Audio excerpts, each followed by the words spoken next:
Good evening. We're here to celebrate the life and birth of our friend and that thing ringing.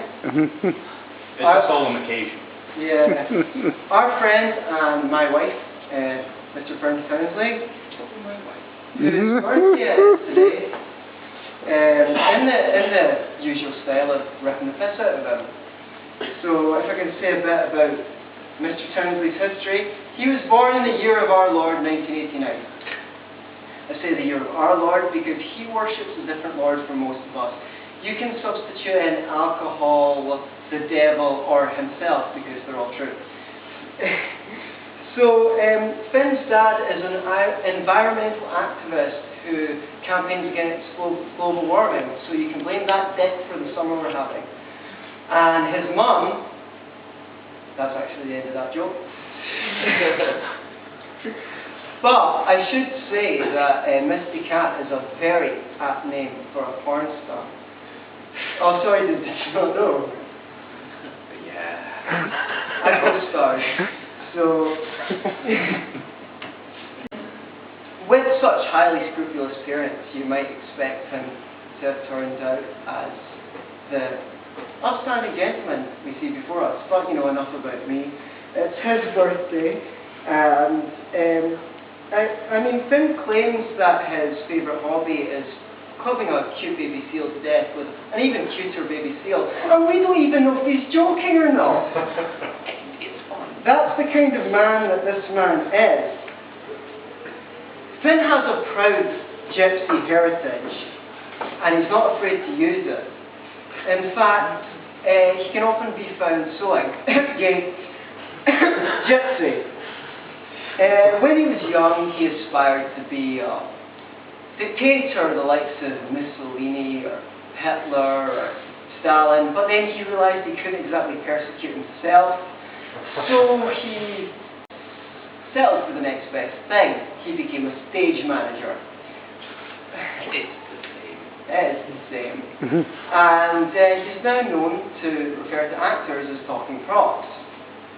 You know, first they came to the actors, but I wasn't an actor, so I didn't speak up, and then they came to the... You get the idea. No one comes for the actors. No one comes for the actors. Sometimes on. Anyway.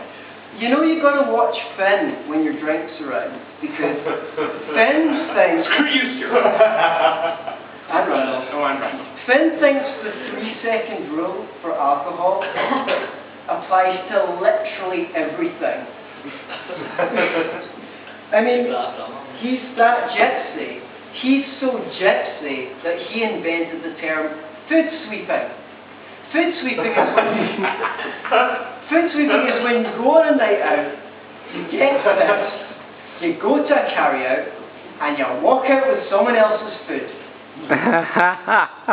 Finished, unfinished, maybe they were the loo. Or out the bin.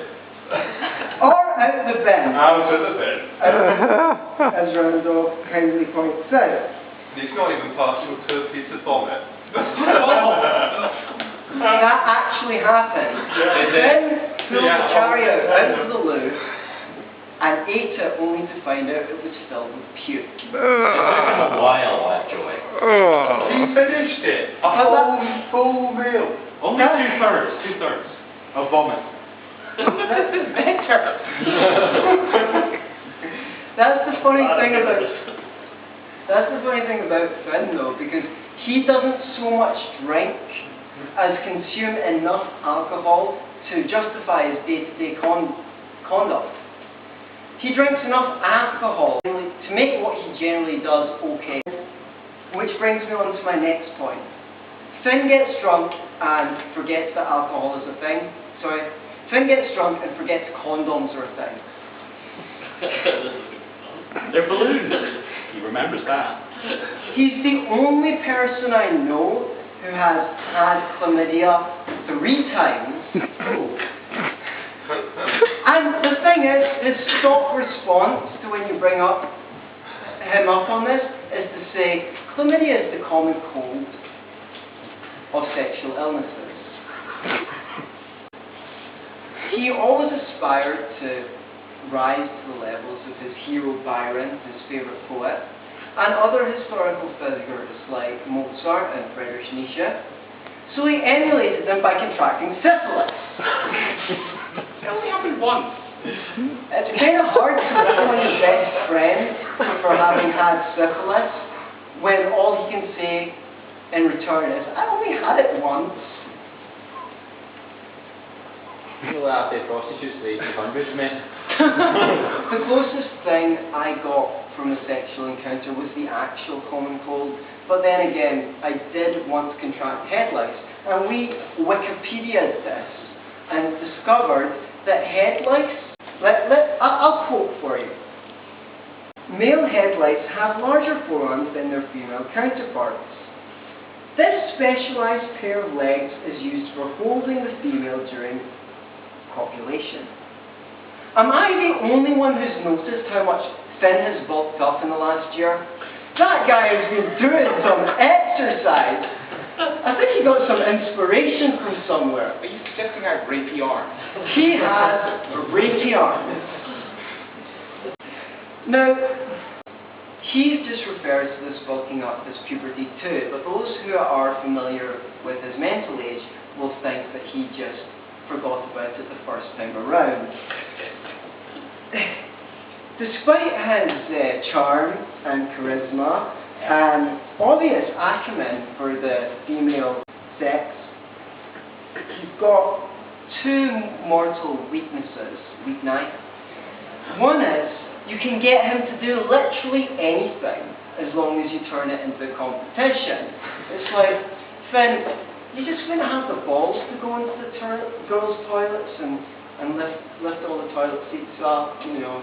You just would have the balls to shag your own maw. And even if he knows you're doing it, it still kind of irritates him. He has to rise to the competition. Oh, yeah? But what's more, he gets really, really frustrated when you say wrong things about science. We had this conversation where I tried to convince George over here that the world was flat. And I was just like, yeah, see, when you fly a plane around the Earth, it's not actually flying around the globe, it's just going in kind of concentric circles. So, you just fly around the circumference of the Earth, and you can just see the tension building in him. George is like, what about gravity? And he's like, yeah, that's because all things tend towards a state of rest. No! Things do not tend towards a state of rest, says Finn. I can deal with the Earth is flat thing because that's ridiculous. Like, the rest of that conversation wasn't ridiculous. Also, I should mention, an infinite number of monkeys would never, ever complete the complete works of Shakespeare. Fuck off. They just wouldn't do it. They wouldn't get round to it. They probably write Call Me Maybe. Yeah, they just like a billion years would pass and one would turn to the other and language and be like, what you got? I got nothing. Not even one sonnet. They just never get round to it. There wouldn't be enough time. The thing that Finn doesn't appreciate is the laws of physics were actually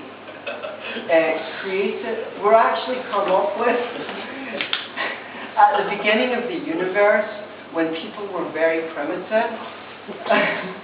And that makes me think that they're a bit outdated, you know. They just don't apply. They just don't apply anymore.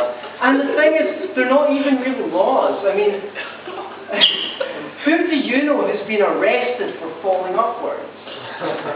Exactly, it never happens. They're not real laws. Which just goes to show that Finn's degree in physics was a load of bollocks, and he should have studied something useful, like, I don't know, philosophy,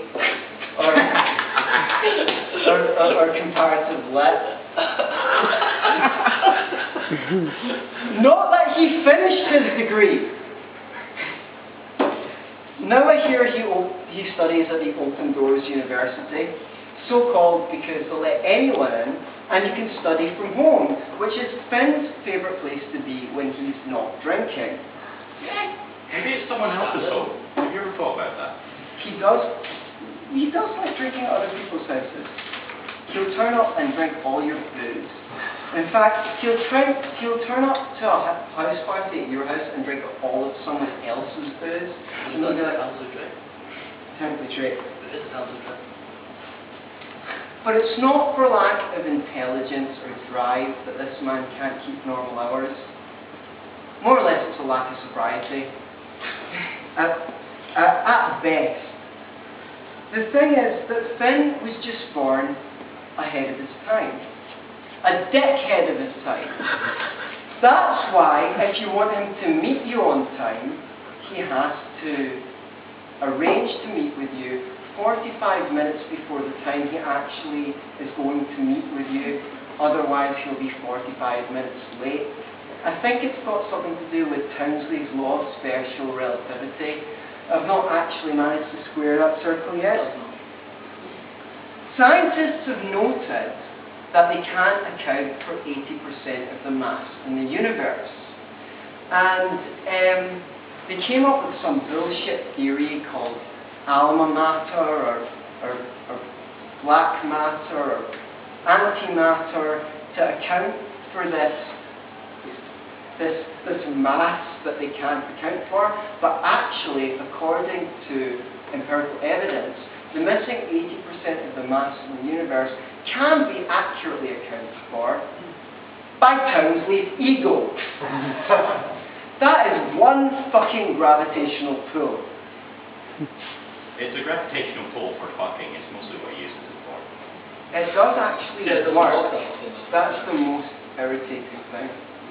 Finn, you're so vain, you probably think this speech was given for your benefit. Love you, man.